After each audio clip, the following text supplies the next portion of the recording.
Halo guys, welcome back again to my channel bersama saya Hansen di sini dan seperti biasanya setiap harinya saya akan buatkan video seputar cryptocurrency.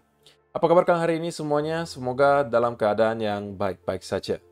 Teman-teman, kita kembali melihat Bitcoin melanjutkan sell off-nya setelah 1-2 hari kemarin mendapatkan pullback yang sebenarnya terkategori wajar, tetapi kemudian kita melihat ada eskalasi sell off-nya diakibatkan ada likuidasi atau semacam long squeeze yang terjadi ketika Bitcoin kehilangan level yang cukup penting yang bakalan kita bahas nanti dari segi price action.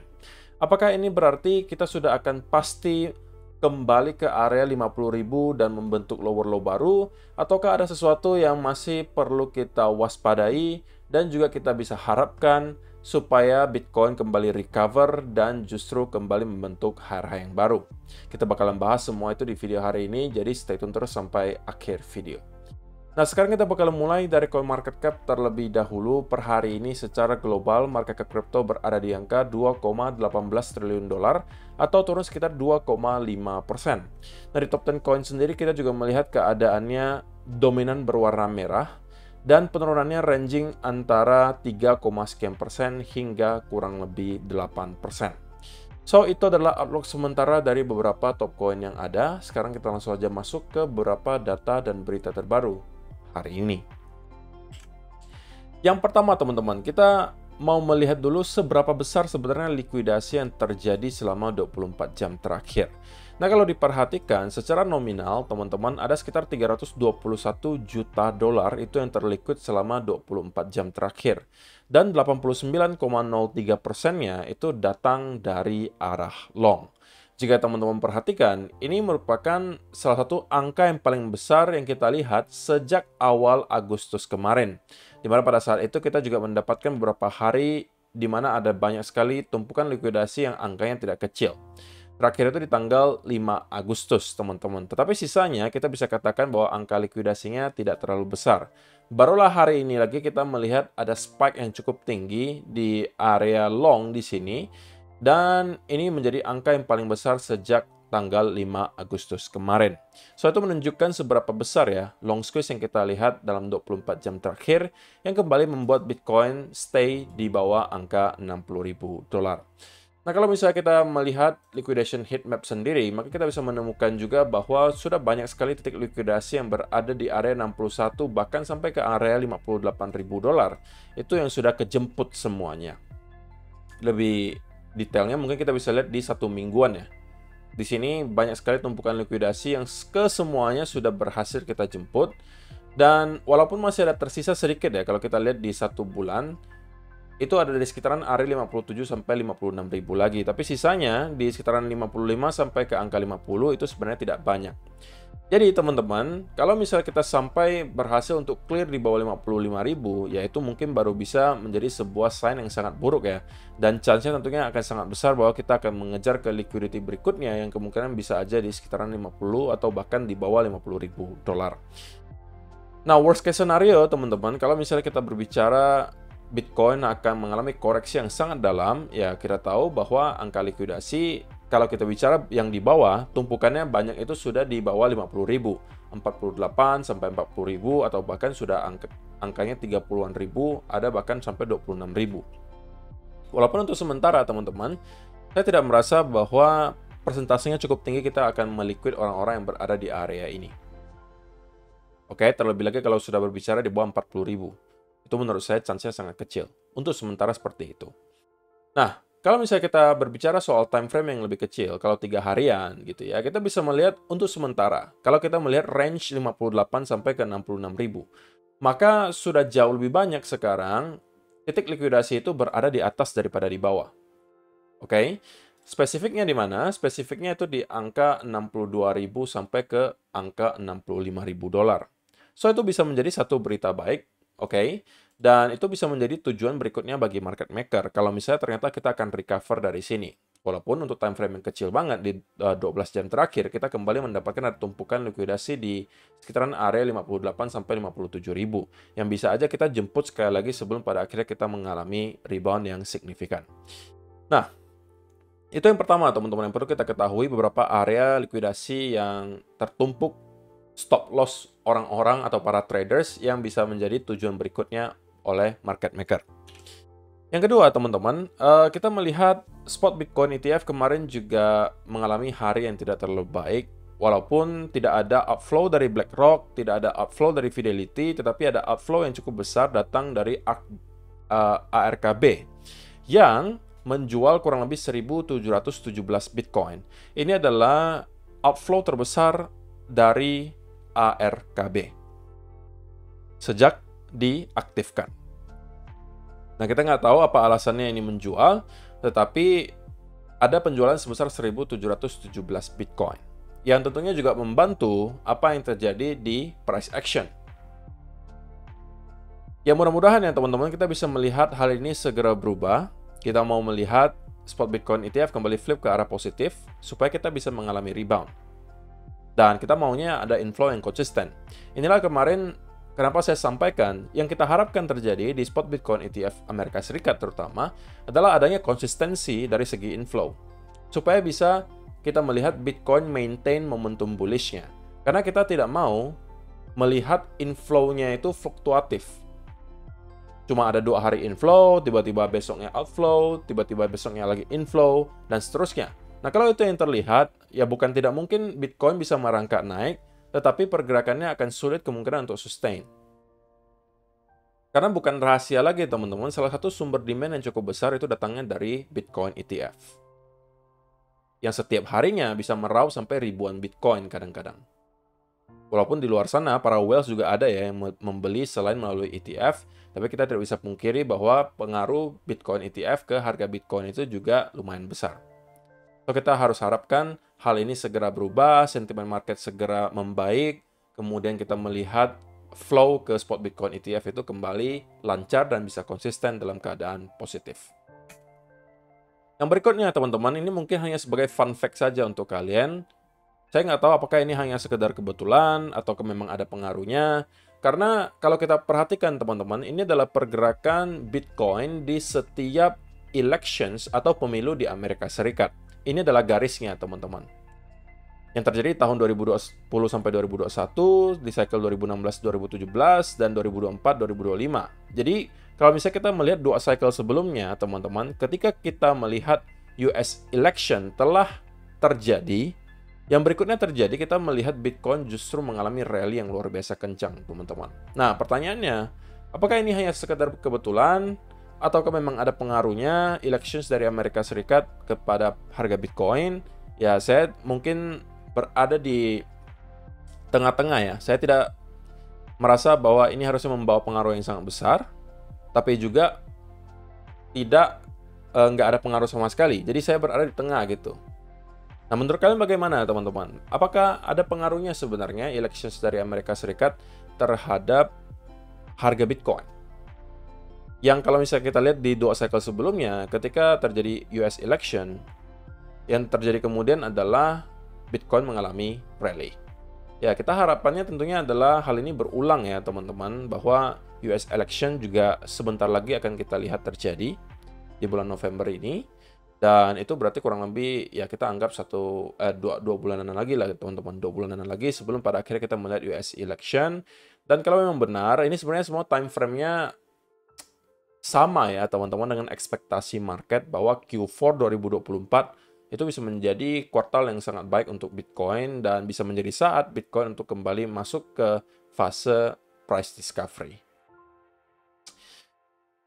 So, teman-teman, sebelum kita masuk ke chart, saya pengen ingatkan bahwa kalau misalnya kalian merupakan seorang traders atau investor yang sekarang sedang lagi fokus-fokusnya gitu ya, membentuk portofolio atau lagi trading, maka CoinEx mungkin bisa menjadi salah satu pilihan exchange kalian. Kenapa? Karena di sini, teman-teman, kalian bisa trading dengan jumlah pilihan koin yang sangat banyak. Dan kalian bisa menemukan banyak sekali koin-koin, altcoin ya, yang mungkin tidak terlisting di berbagai exchange lainnya, tetapi sudah di-listing di CoinEx.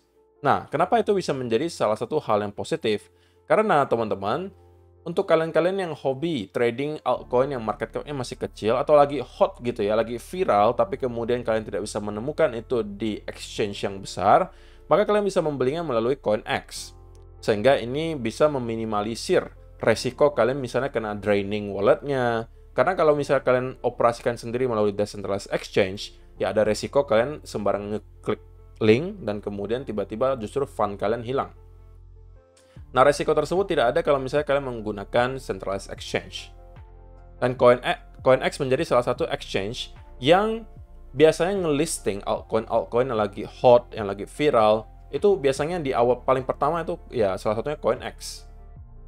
Jadi kalau misalnya kalian tertarik untuk mencoba, link pendaftarannya sudah akan saya sediakan di kolom description box di bawah. Belum lagi teman-teman, setiap saat mereka selalu menghadirkan ada event-event baru untuk teman-teman yang merupakan penggunanya.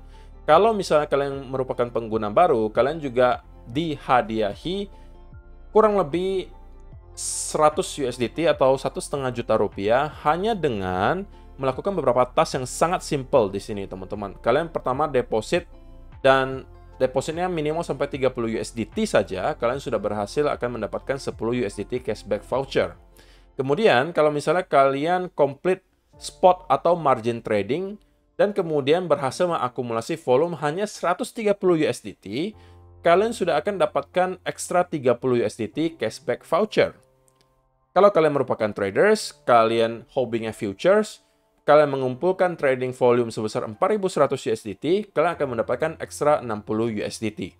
Jadi, saya rasa 3 task ini, teman-teman, dalam sekejap bisa kalian selesaikan. Dan kalian bisa mendapatkan ekstra 100 USDT dalam bentuk cashback voucher atau kurang lebih 1,5 juta rupiah. Jadi, why not? Silakan kalian manfaatkan. Linknya sudah saya sediakan di kolom description box di bawah untuk mendaftar, dan tinggal selesaikan beberapa task di sini, dan kalian sudah akan langsung mendapatkan 100 USDT untuk newbie offer. So, itu adalah beberapa data dan berita hari ini yang pengen saya sampaikan untuk kalian. Sekarang kita masuk ke chartnya Bitcoin, teman-teman. Dan saya pengen mulai dari weekly chart terlebih dahulu. So, apa yang bisa kita lihat di weekly chart, teman-teman? Minggu kemarin, kita melihat weekly candle itu close di atas 60.000, bahkan sampai ke 64.000 closingnya. Itu adalah satu weekly candle yang sangat-sangat positif. Tetapi kemudian kita mendapatkan ada reaksi juga yang tidak kalah signifikan dari para sellers dan sekarang mencoba untuk kembali mendorong weekly candle untuk close di bawah 60.000 dolar. Nah, ini akan sangat krusial untuk kita pantau selama beberapa hari ke depan, teman-teman. Tentunya sampai weekly candle kali ini close.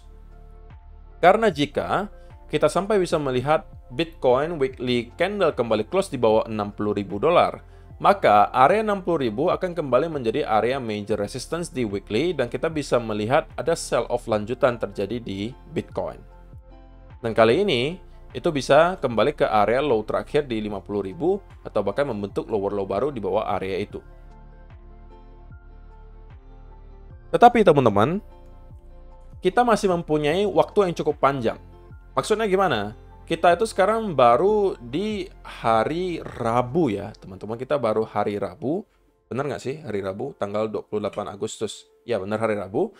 Nah, kita masih mempunyai beberapa hari sampai nanti weekly closing. Nah, selama weekly close itu tidak di bawah 60.000 dan selama weekly-nya belum close, maka masih ada harapan bagi kita untuk Bitcoin kembali recover dan akhirnya close weekly candle di atas 60.000. Hal ini bukan tidak pernah terjadi, teman-teman. Sebelum-sebelumnya, kita juga pernah mendapatkan ada koreksi yang sangat dalam, dan pada akhirnya weekly close tetap di atas 60.000. Contohnya di mana? Contohnya yang ini. Yang ini juga sama. Kita mendapatkan koreksi yang sangat dalam, nyentuh kurang lebih ke 58.400, tapi tetap close weekly candle di atas area 60.000. Sama juga di sini, kita mendapatkan ada koreksi hingga kurang lebih 56.000, tapi kemudian kembali close di atas 60.000 dolar. Nah, kita building momentum lagi dari sana. Ya kan?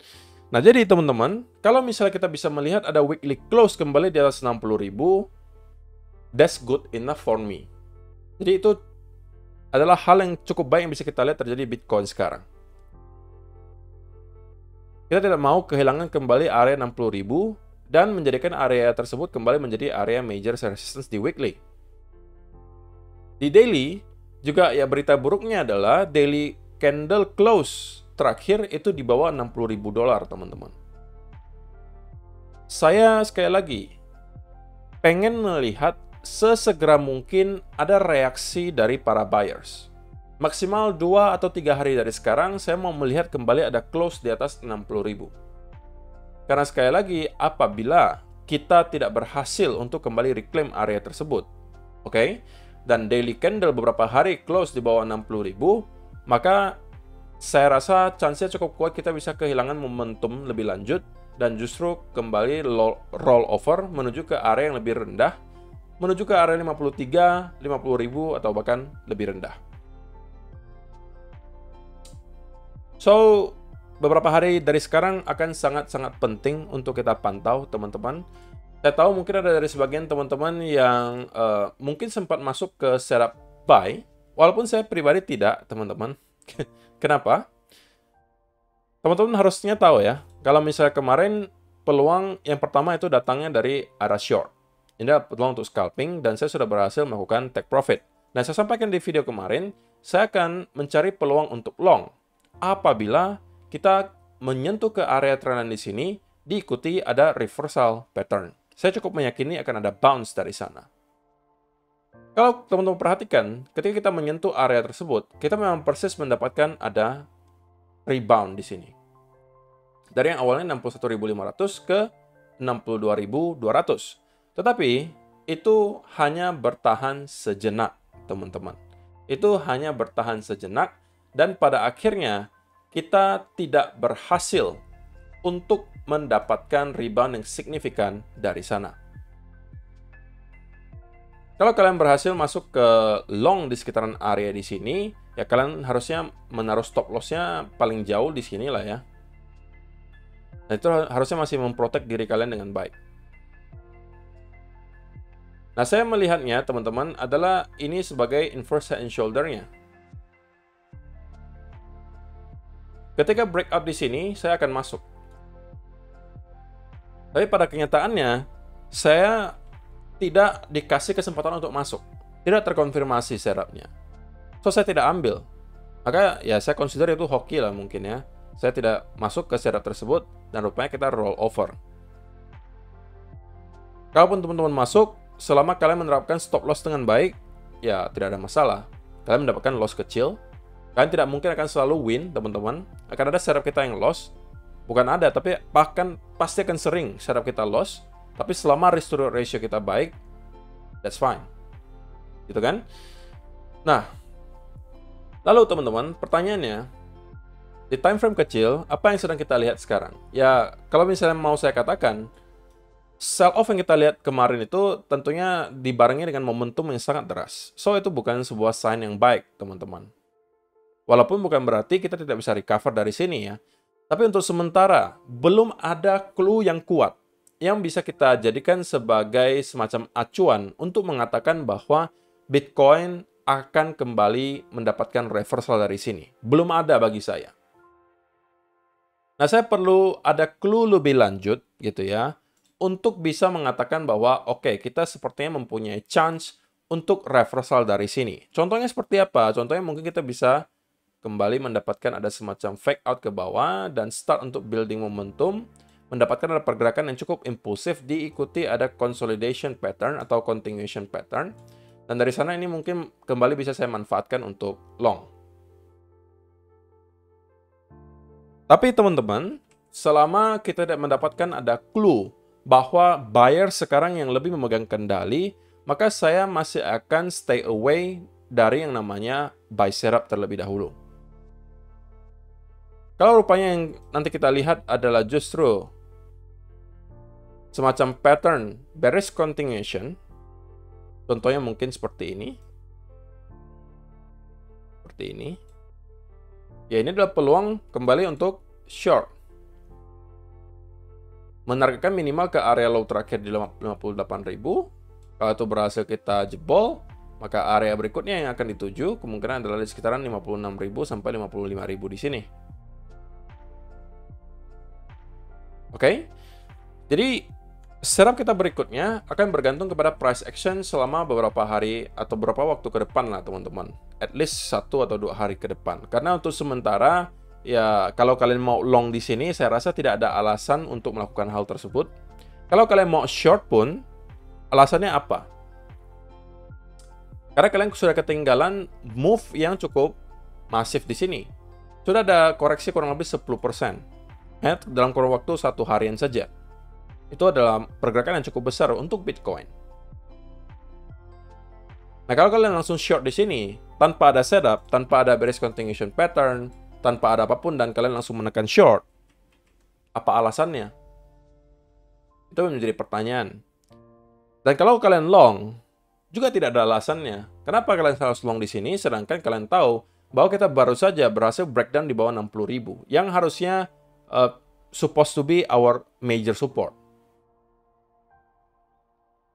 Jadi itulah alasan kenapa saya untuk beberapa waktu ke depan kemungkinan akan stay away from the market terlebih dahulu, sampai market kembali memberikan clue kepada saya bahwa kita adalah siap untuk kembali melakukan pergerakan besar. Nah, harapan saya tentunya sebagai seorang investor adalah sesegera mungkin Bitcoin bisa kembali recover dan close daily candle di atas 60.000. Karena itu menjadi satu tugas pertama yang mungkin Bitcoin bisa lakukan untuk kembali mengubah sentimen yang bearish menjadi sedikit ke arah netral atau cenderung bullish. Nah, kalau kita udah berhasil close di atas 60.000 atau baiknya lagi di atas 61.000, ya kan? Kemudian ada bullish continuation pattern di sana, nah itu mungkin lebih make sense bagi saya untuk long. Tapi untuk sementara itu belum ada, so saya masih akan biarkan Bitcoin melakukan apa yang dia mau terlebih dahulu. Saya untuk sementara bisa mengatakan bahwa Bitcoin sedang berada di gray area. Anything can happen, ya kan? Dan dengan adanya hal tersebut, dengan pengetahuan tersebut, maka keputusan yang paling bijak yang bisa saya ambil adalah stay away from the market. Tapi yang saya bisa kasih tahu ke teman-teman adalah yang saya mau lihat segera Bitcoin untuk kembali recover di daily candle close di atas 60.000. Karena kalau dalam beberapa hari ke depan kita melihat closing daily candle di bawah 60.000, maka itu bukan sebuah sign yang baik. Dan kita kemungkinan bisa mendapatkan persentase yang lebih besar Bitcoin melanjutkan sell off. Tapi kalau dalam 1-2 hari ke depan kita bisa melihat Bitcoin kembali recover dan close di atas 60.000, maka ada chance bahwa apa yang kita lihat hari ini adalah sekedar fake out. So, baru itu aja yang bisa saya sampaikan di video hari ini. Semoga bermanfaat untuk kalian semua. Terima kasih untuk kalian yang telah menonton sampai selesai. See you in the next video. Bye-bye.